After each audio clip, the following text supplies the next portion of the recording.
उलगुलान संगठन की ओर से वेकोली चंद्रपुर क्षेत्र के दुर्गापुर उप क्षेत्र में परिसर के नागरिकों के साथ संगठन के अध्यक्ष राजू झोड़े ने ठिया आंदोलन किया।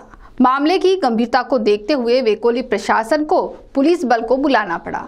क्या था माजरा, आइए जानते हैं इस खबर में।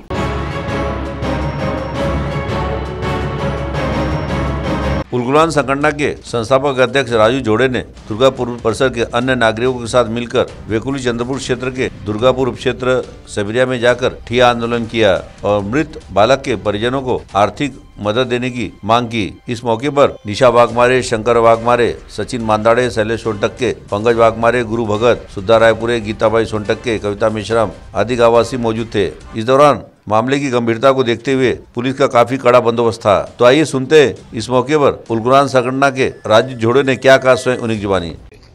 12 वर्षाचा लहान मुलगा WCLच्या चुकीचे खड्ड्यांमुळे बुडून मरण पावला आणि त्या दिवशी मृतक कुटुंबासोबत बॉडीला घेऊन दुर्गापूर सबेरिया ऑफिसला आले असता तत्कालीन अधिकाऱ्यांनी लेखी आश्वासन दिलं 25 लाख रुपये मृतक कुटुंबाला देण्यात येणार, परंतु सातत्याने 2 महिने झाल्यानंतरही मृतक कुटुंबाला कुठली आर्थिक सहाय्यता मिळाली नाही।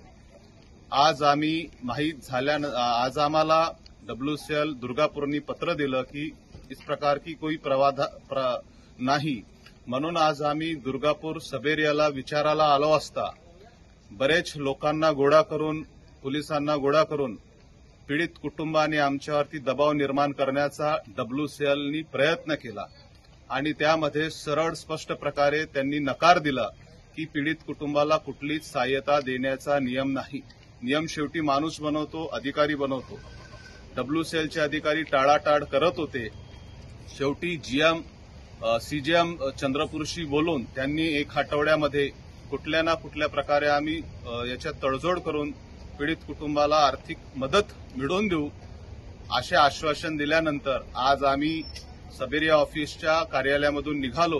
पुढच्या आठवड्यामध्ये CGM साहेबांकडून अपेक्षा आहे पीडित कुटुंबाला न्याय मिळाला पाहिजे, अन्यथा आम्ही कलेक्टर ऑफिस पुढे त्यांच्यावरती गुन्हा दाखल करून पीडित कुटुंबाला आर्थिक सहाय्यता मिळेपर्यंत आम्ही गप्प बसणार नाही।